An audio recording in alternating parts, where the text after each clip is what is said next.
할렐루야. 오늘 이 밤에도 주님 찾으시는 여러분들의 마음이 저도 이쁜데 하나님 얼마나 이쁘시겠습니까? 하나님께서 여러분들 어떤 형편 상황 가운데서 이 자리에 나왔든지 여러분들 사랑하시고 어여삐 보고 계시다는 것을 기억하시길 바랍니다. 주님께서 여러분들을 향한 그 사랑과 은혜를 오늘 이 시간 베풀어 주실 줄로 믿습니다.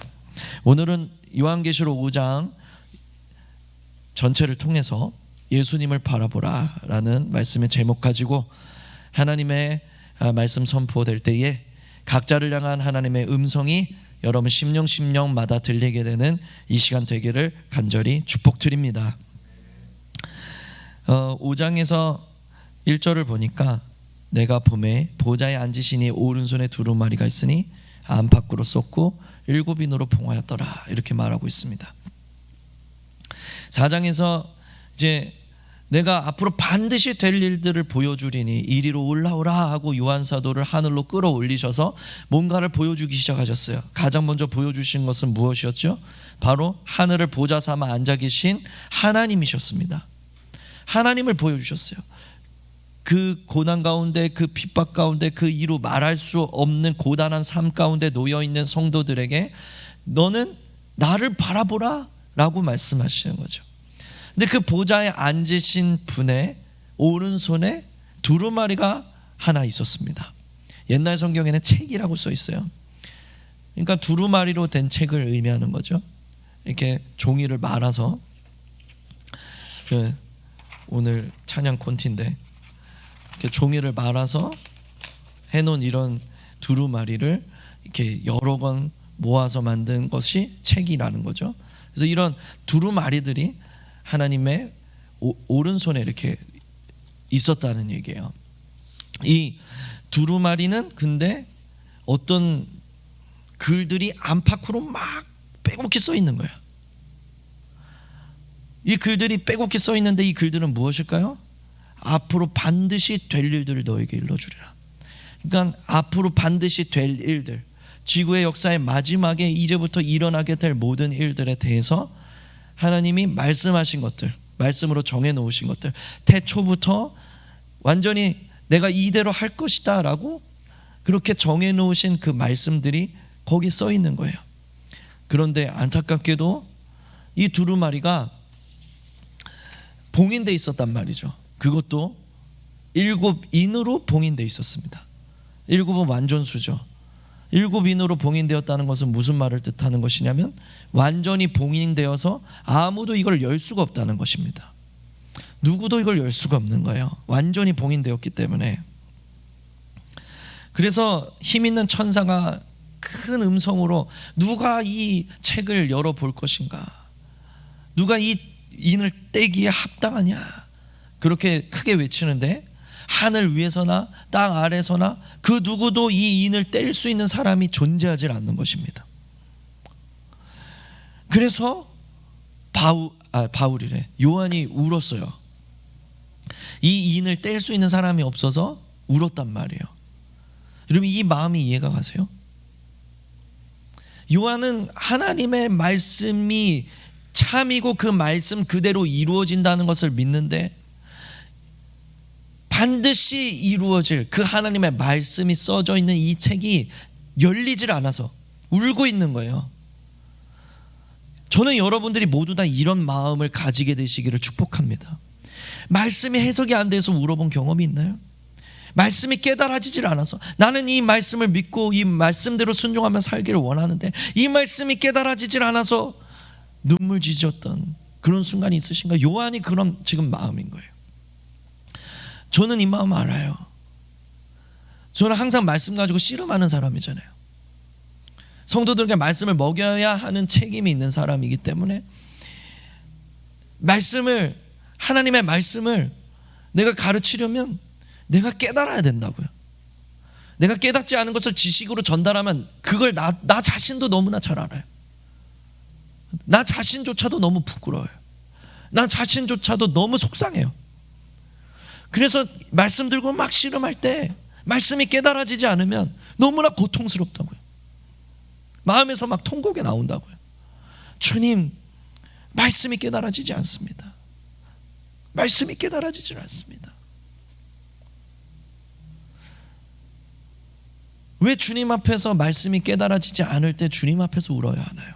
이 말씀을 우리에게 해석해 주시고 알려주실 수 있는 분은 오직 주님밖에 없으시기 때문에 그래요.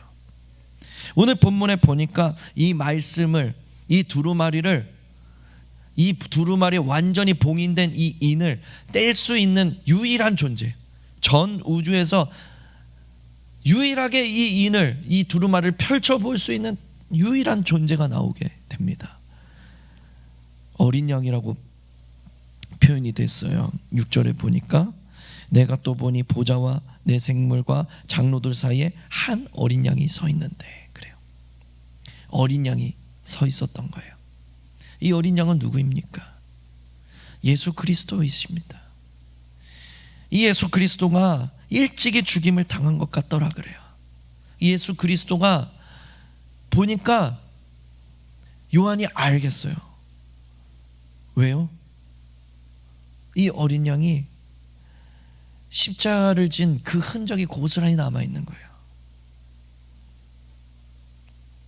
옆구리에 그 창자국이, 등에 그 채찍 자국이, 이 손에 못자국이 그대로 남아있는 거예요.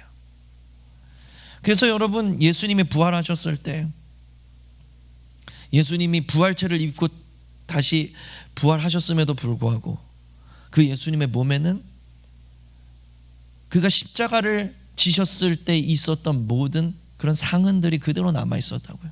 그래서 도마가 그 창자국을 만지고 그 못자국을 만지고, 그리고 예수님 당신이시군요 했잖아요.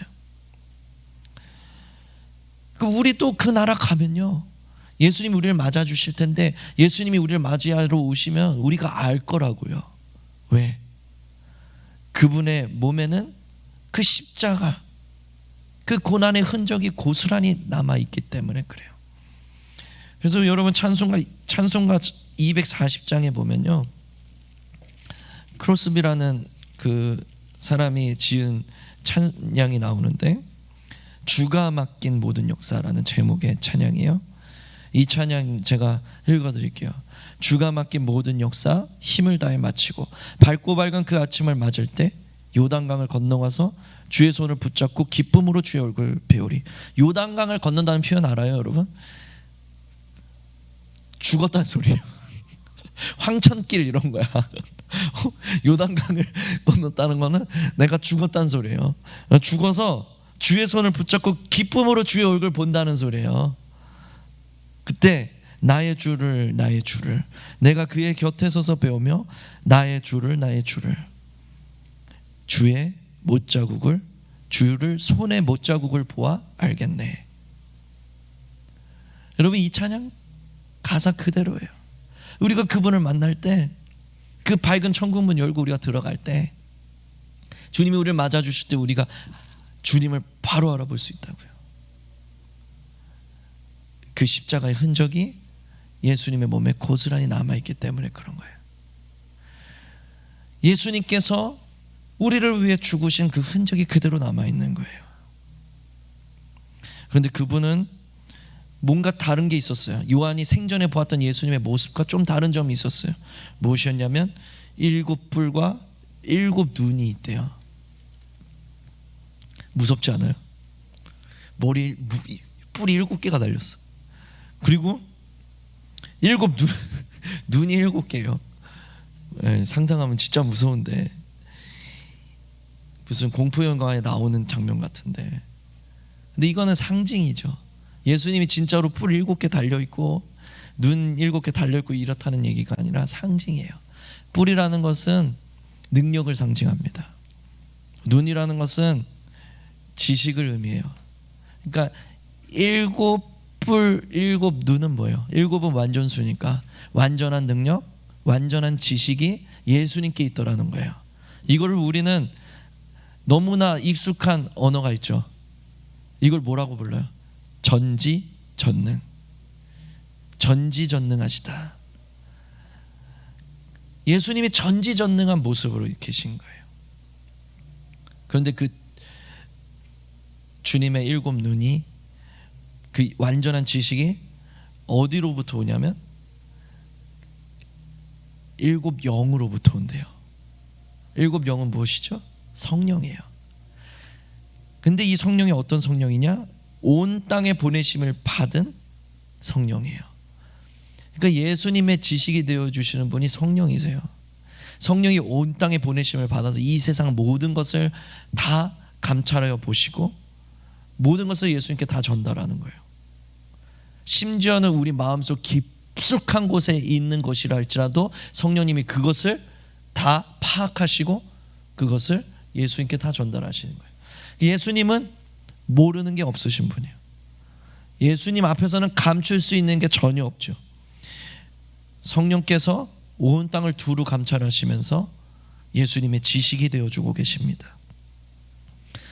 그 어린 양이, 그 전지전능하신 어린 양의 모습, 처음 이 땅에 오셨을 때 요한이 처음 뵈었을 때는 무력하게 십자가에서 돌아가시던 그 예수님이 이제는 전지전능한 위엄 있는 왕의 모습으로 나타나셔서 하나님 보좌 앞으로 걸어갑니다. 하나님 보좌 앞으로 걸어가서 그 보좌에 앉으신 하나님의 오른손에 들고 계신 그 두루마리, 7인으로 봉인된 이 두루마리를 받으세요. 정권이 이양된 거예요. 이제 지금까지의 역사는 하나님이 주도하셨다면 이제 이 마지막 시대의 역사, 이 마지막 때의 역사를 누가 주관하시냐면 바로 예수 그리스도께서 주관해 나가시겠다라는 것입니다. 그래서 예수님께서, 하나님께서 예비하신 이 말씀 그대로 이 마지막 시대에 이 말씀 그대로 이루시겠다라는 것이죠.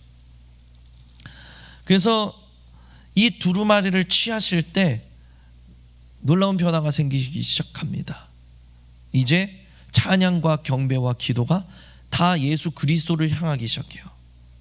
이전에는 하나님 앞으로 올라가던 성도들의 기도와 그리고 찬양과 천사들의 찬양과 온 세상의 경배가, 그리고 성도들의 예배가 이제 예수 그리스도를 향하기 시작해요. 그래서 8절에 보니까 그 두루마리를 취하심에 내 생물과 24 장로들이, 내 생물은 무엇이라고 했습니까? 피조물들의 대표라고 했습니다. 그러니까 모든 피조물들이라고 생각하셔도 돼요. 24 장로들이, 24 장로들은 무엇입니까? 믿음을 끝까지 수행하고 믿음으로 끝까지 달려가서 결국은 승리한 믿음의 사람들, 즉 성도들을 뜻하는 것입니다. 그래서 모든 성도들과 모든 피조 세계가 그 어린 양 앞에 엎드려라고 얘기해요. 이 엎드려라는 말은 그냥 자빠진 게 아니에요. 잘나고 자빠진 것도 아니고 뭐 어디 아파서 무릎 꿇은 것도 아니고, 이 엎드려라는 말은 예배 행위에 쓰는 단어가 쓰였어요. 예배했다는 얘기예요. 예배 행위를 하고 있다는 거예요. 모든 피조 세계와 모든 성도들이 예수 그리스도 앞에 그 위엄 있으심 하나님의 보좌에서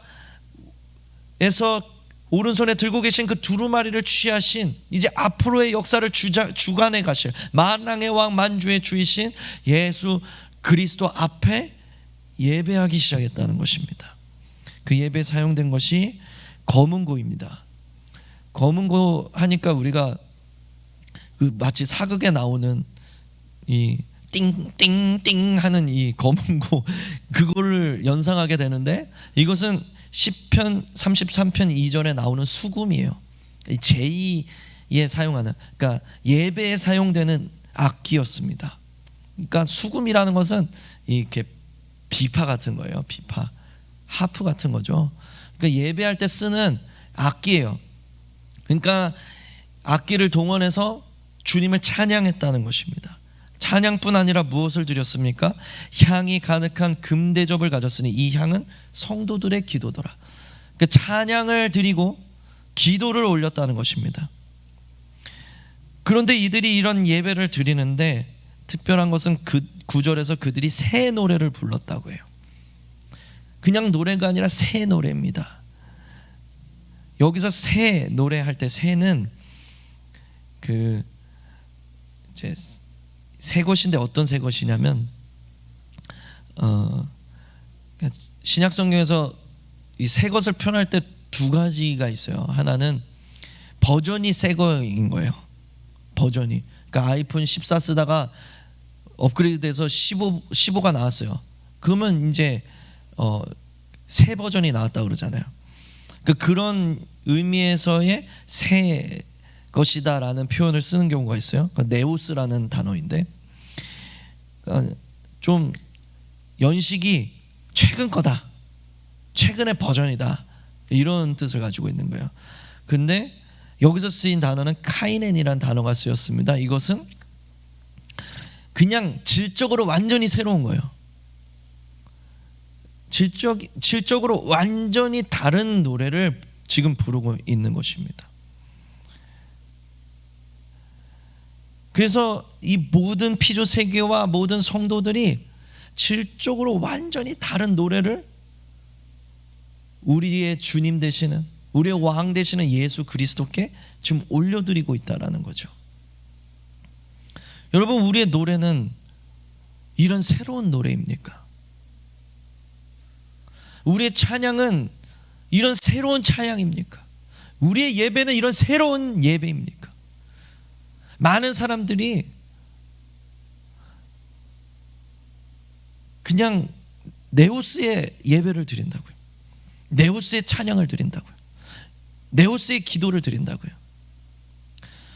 그런데 성도들의, 모든 하늘의 천상의 성도들의 주님이 받으시기에 합당한 그 새 노래는 질적으로 완전히 새로운 노래예요. 그럼 무슨 말을 뜻하는 거죠? 우리가 완전히 다른 마음가짐으로 예배를 드리고 있다는 거예요. 완전히 다른 동기를 가지고 주님을 경배하고 있다는 거예요.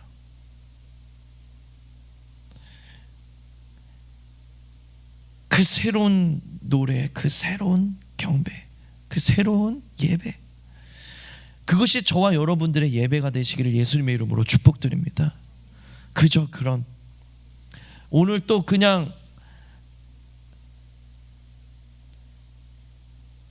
매일 반복되던 예배 중에 하나, 노래만 바뀌고 찬양의 곡만 바뀌고 기도 순서만 바뀌고 설교자만 바뀌고 그런 예배가 아니라 정말 내게 있어서 전혀 새로운 예배, 전혀 새로운 마음가짐으로 주님 앞에 올려드리는 그 경배, 왕께서 받으시기에 합당한 그 예배가 저와 여러분들이 이 자리에서 드리는 그 예배가 되시기를 예수님의 이름으로 축복드립니다. 그 예배를 드릴 때 무엇을 노래하고 있습니까? 예수님의 그 속죄 사역을, 그 십자가 사역을 찬양하고 있습니다. 두루마리를 가지시고 그 인봉을 떼기에 합당하셨다. 오직 온 우주 가운데서 예수 그리스도만이 이 하나님의 말씀을 펴서 보시기에 합당하도다. 왜 그러시냐? 오직 예수님만이 온 우주에서 모든 죄의 문제를 해결하시고 그를 의지하는 모든 자들을 다 피값으로 사서 하나님께 드리셨다 그래요. 예수님께서 행하신 일, 그것이 무엇입니까? 우리의 죄의 값을 그분의 피로 대신 지불하신 거예요. 그 일을 행하실 수 있는 존재가 온 우주에서 예수 그리스도밖에 없기 때문에 예수님만이 그 두루마리를 펴실 수 있다는 것입니다. 그 인봉을 떼실 수 있다는 것입니다. 그것이 찬양의 내용이었어요. 예수님께서는 또 어떤 일을 하셨습니까? 우리 하나님 앞에서 나라와 제사장들을 삼으셨대요. 이것은 베드로 전서 2장 5절에도 나오는 것이고 출애굽기 19장 6절에도 나오는 것이죠.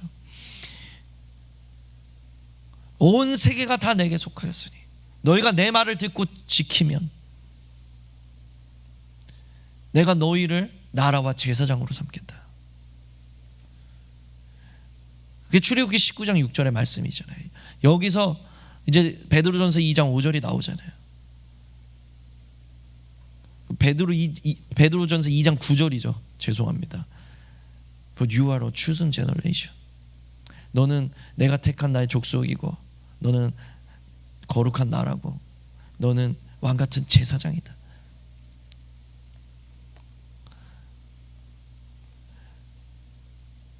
나라라는 것은 하나님 백성이 되었다는 거예요. 택한 족속이라는 것은 내가 너를 택했다는 거예요. 이해할 수 없지만, 그럴 만한 자격도 없지만, 그럴 만한 일을 행한 적도 없지만 내가 너를 그냥 택했다는 거예요. 나라는 백성이라는 거예요. 제사장은 무엇입니까? 제사장은 특징적인 게 무엇이냐면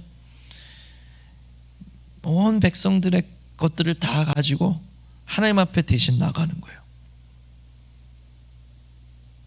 하나님, 우리 경민이가 오늘 회사에서 이런 잘못을 했습니다. 주님 용서해 주시옵소서. 대신 막 간구하고, 그리고 나서 이제 주님께 응답 받고 와서 경민이한테, 경민아, 하나님께서 너의 죄를 사하셨느니라, 일을 하는 사람이라고요. 그러니까 제사장들은 사람들을 막 모아서 하나님 앞에 데리고 나가는 사람이에요. 그러니까 왜 우리를 제사장으로 삼으시냐면, 예수 그리스도께서 이미 속죄 사역을 마치시고 그를 믿는 자마다 다 하나님의 자녀가 되는 권세를 주셨는데, 다 그걸, 그 복된 소식을 다 들은 건 아니잖아요. 그리고 여러분, 오순절 마가 다락방에도 성령님 임했는데, 성령님 임해서 막 복음이 활발하게 선포되는데,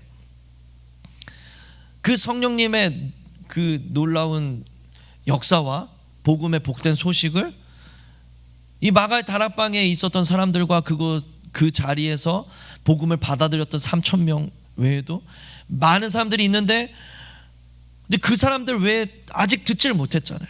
세계 곳곳에. 그래서 제사장을 삼으시는 거예요.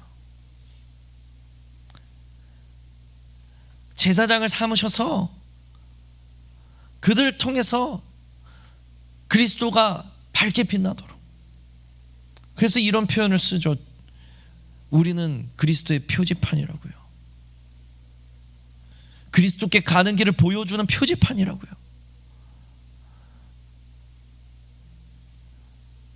제사장이 바로 그런 역할을 하는 사람들이에요. 그러니까 이거를 넓히면 되는 거예요. 온 세계가 다 내게 속하였나니. 여기서도 말하잖아요. 각 족속과 방언과 백성과 나라 가운데서. 이게 뭐예요? 결국은 열방입니다. All nations예요. 주님께서 우리를 제사장으로 삼으신다는 거예요. 아직도 예수를 모르는 그 백성들에게 예수 그리스도를 나타내 보여주시기 위해서, 우리를 그분의 표지판으로 사용하시기 위해서, 믿고 따라올 그 사람들을 위해서 우리를 제사장으로 삼으신다는 거죠. 그래서 그들이 땅에서 왕노릇하리로다 그래요. 땅에서 왕노릇한다는 건 무슨 뜻입니까? 이것은 천년 왕국을 뜻하는 거예요. 후에 우리가 요한계시록 뒷부분에 가면 공부하게 될 천년 왕국에 대한 거예요. 예수님과 함께 이 땅에서 성도들이 왕노릇하는 그 시기를 뜻하는 것입니다.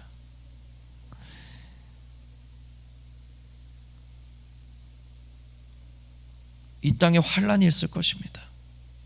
그리고 그 환란을 통과한 성도들이 믿음으로 끝까지 승리할 때 주님이 마침내 오실 거예요.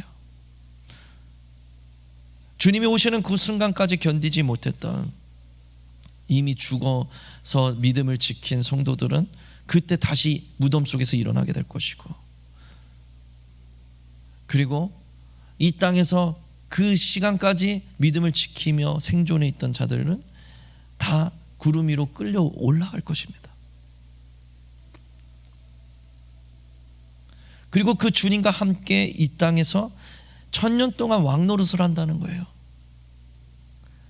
그 1000년이 얼만큼의 시간을 얘기하는지는 확실하지 않지만 우리가 주님과 함께 영원히 왕노릇하는 그런 시기를 맞이하게 된다는 것입니다. 주님께서 이 일을 이미 이루셨고 또한 앞으로 완성시켜 나가신다는 거예요. 그 주님의 사역을 지금 찬양하고 경배하고 노래하고 있는 것입니다. 찬양하고 경배하고 노래한다는 것은 무슨 의미가 있나요? 그것을 믿음으로 선포한다는 거예요. 그것을 믿음으로 선포한다는 거예요.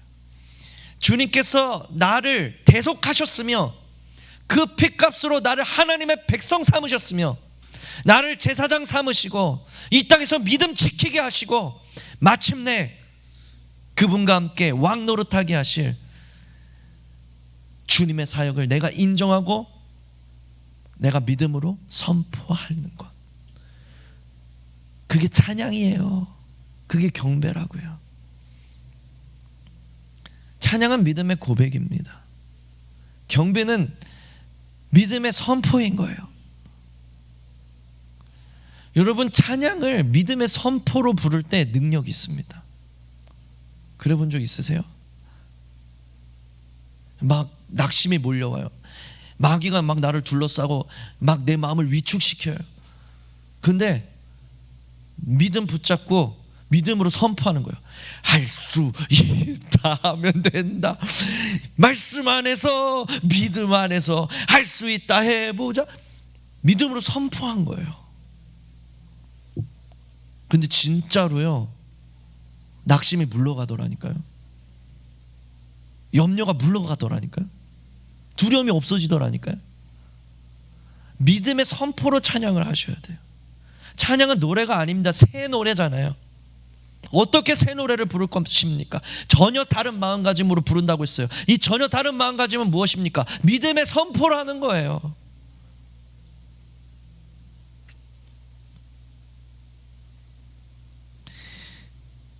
이렇게 믿음의 선포를 하는 수없이 많은 천사들과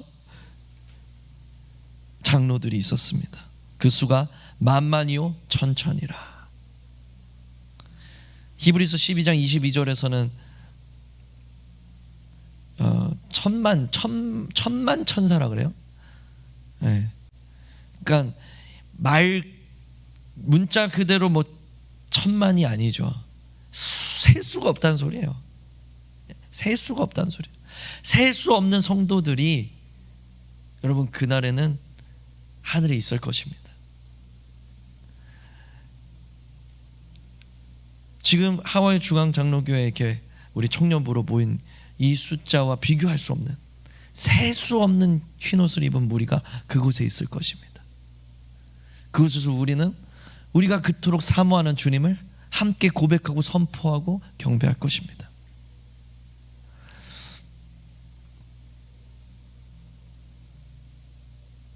교회는 바로 그런 성도들의 모임이에요. 때로는 사람들이 그래서 어떤 세속적인 목적을 가지고 교회를 찾아옵니다. 이민교회는 특별히 그런 경우가 많이 있죠.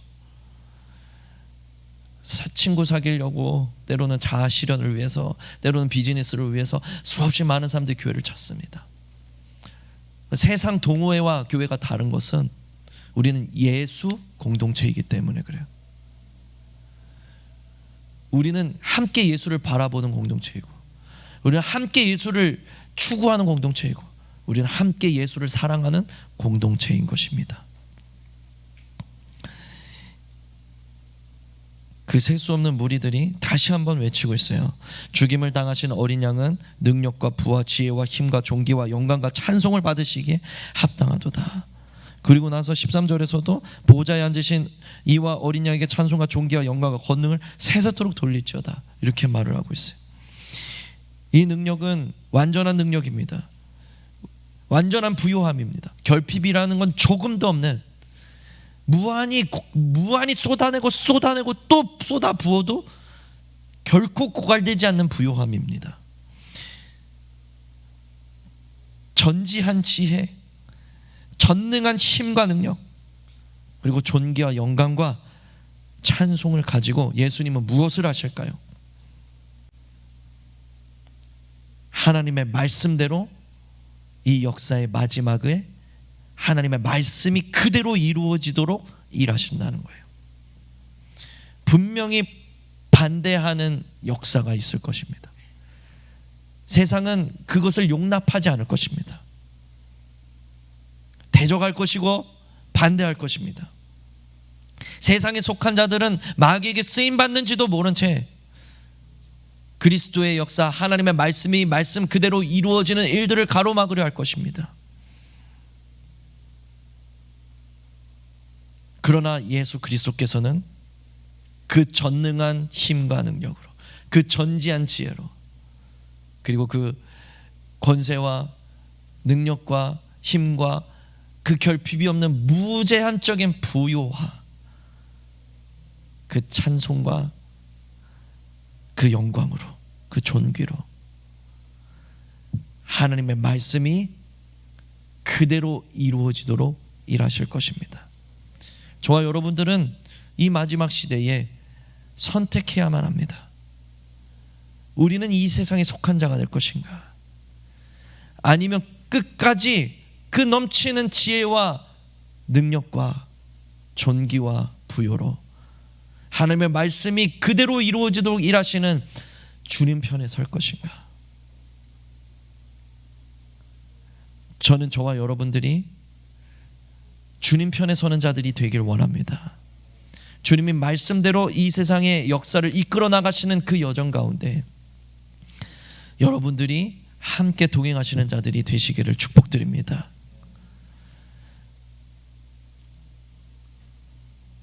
이것은